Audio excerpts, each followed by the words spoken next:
Assalamualaikum warahmatullahi wabarakatuh. Perkenalkan, saya Fauzi, saya mahasiswa Universitas Indraprasta, Fakultas Bahasa dan Sastra Indonesia. Saya akan menyampaikan materi tentang tahapan membaca dalam mata kuliah membaca dengan dosen pengampu Bapak Nur Irwansyah MPD. Membaca, suatu proses yang dilakukan serta dipergunakan oleh pembaca untuk memperoleh pesan yang hendak disampaikan oleh penulis melalui media atau kata-kata atau bahasa tulis, menurut H.G. Tarigan dalam Dalman 2014. Kegiatan membaca ini dilakukan pembaca untuk memperoleh pesan yang dibutuhkan khususnya melalui media tulisan, khususnya buku membaca, suatu proses yang menuntut agar kelompok kata yang merupakan suatu kesatuan akan terlihat dalam suatu pandangan sekilas, dan agar makna kata-kata secara individual akan dapat diketahui. Membaca adalah kegiatan yang memberikan respon terhadap segala ungkapan penulis sehingga mampu memahami materi bacaan dengan baik. Sumber yang lain juga mengungkapkan bahwa membaca merupakan perbuatan yang dilakukan berdasarkan kerjasama beberapa keterampilan, yakni mengamati, memahami, dan memikirkannya, menurut Jazir Burhan dalam STY Slamet 2008-67. Kegiatan membaca merupakan pemerolehan dan pemahaman ide, aktivitas pembaca yang diiringi curahan jiwa dalam menghayati teks bacaan.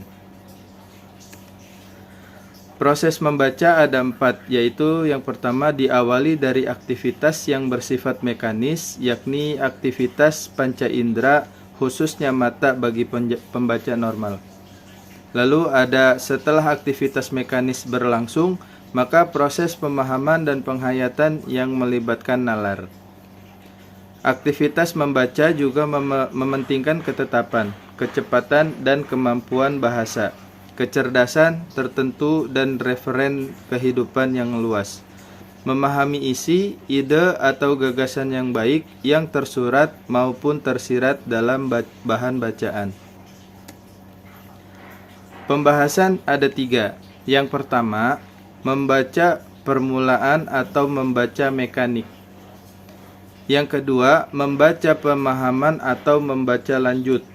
Dan yang terakhir, pemahaman dalam membaca. Membaca permulaan atau membaca mekanik, setiap orang yang akan belajar membaca terlebih dahulu memasuki tahap membaca permulaan. Tahap ini merupakan tahapan awal dalam belajar membaca. Dalam hal ini, pembaca membaca permulaan bersifat mekanis yang dapat dianggap berada pada urutan yang lebih rendah. Membaca permulaan merupakan suatu keterampilan awal yang harus dipelajari atau dikuasai oleh pembaca. Membaca permulaan adalah tingkat awal orang bisa membaca. Membaca permulaan ini mencakup salah satunya ialah pengenalan bentuk huruf, pengenalan unsur linguistik, pengenalan hubungan atau korespondensi pola ejaan dan bunyi, atau kemampuan menyuarakan bahan tertulis. Lalu yang terakhir, kecepatan membaca bertaraf lambat. Membaca permulaan atau membaca mekanik. Pada tahap membaca permulaan, anak diperkenalkan dengan bentuk huruf abjad dari A sampai Z. Huruf-huruf tersebut perlu dilafalkan atau dihafalkan anak sesuai dengan bunyinya. Misalnya A, B, C, D, dan seterusnya. Dilafalkan sebagai A, B, C, D, E, dan seterusnya.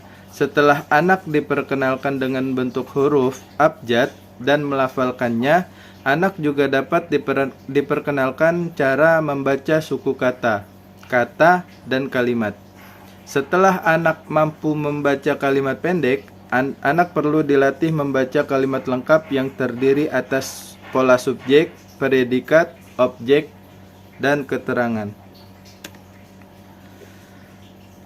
Yang kedua, membaca pemahaman atau membaca lanjut. Membaca pemahaman merupakan keterampilan membaca yang berada pada urutan yang lebih tinggi. Membaca pemahaman adalah membaca secara kognitif atau membaca untuk memahami. Dalam membaca pemahaman, pembaca dituntut mampu memahami isi bacaan. Oleh sebab itu, setelah membaca teks, ia atau si pembaca dapat menyampaikan hasil pemahaman membacanya dengan cara membuat rangkuman isi bacaan dengan menggunakan bahasa sendiri dan menyampaikannya baik secara lisan maupun tulisan. Pada dasarnya, membaca pemahaman merupakan kelanjutan dari membaca permulaan. Apabila seorang pembaca telah melalui tahap membaca permulaan, ia berhak masuk ke dalam tahap pembaca pemahaman atau membaca lanjut. Di sini, seorang pembaca tidak lagi dituntut bagaimana ia melafalkan huruf dengan benar dan merangkaikan setiap bunyi bahasa menjadi bentuk kata, frasa, dan kalimat. Tetapi di sini ia dituntut untuk memahami isi bacaan yang dibacanya. Lalu materi yang terakhir ada pemahaman dalam membaca. Sehubungan dengan tingkat pemahaman, pada dasarnya kemampuan membaca dapat dikelompokkan menjadi 4 tingkat, yaitu yang pertama pemahaman literal, yang kedua pemahaman interpretatif, yang ketiga pemahaman kritis, dan yang keempat pemahaman kreatif. Pemahaman literal, pembaca hanya memahami makna apa adanya, sesuai dengan makna simbol-simbol bahasa yang ada dalam bacaan.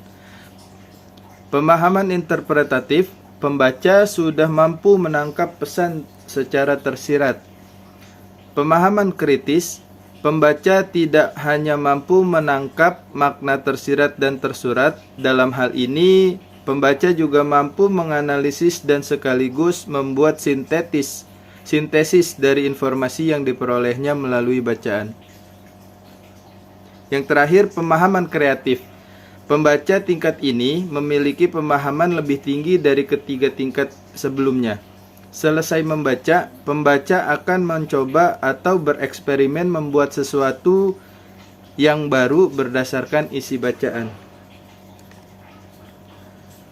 Dari materi tersebut, dari materi yang saya sampaikan, kesimpulannya adalah tahapan membaca adalah keterampilan yang sangat penting dan bermanfaat bagi anak. Tahapan membaca dapat membantu anak membaca suku kata, kata dan kalimat, serta meningkatkan kecepatan dan ketepatan membaca. Kemudian dapat menjadikan anak semakin mudah dan terlatih di dalam membaca kalimat lengkap yang terdiri dari pola, subjek, predikat, objek, dan keterangan. Kemudian, anak pun harus dilatih membaca kalimat kompleks.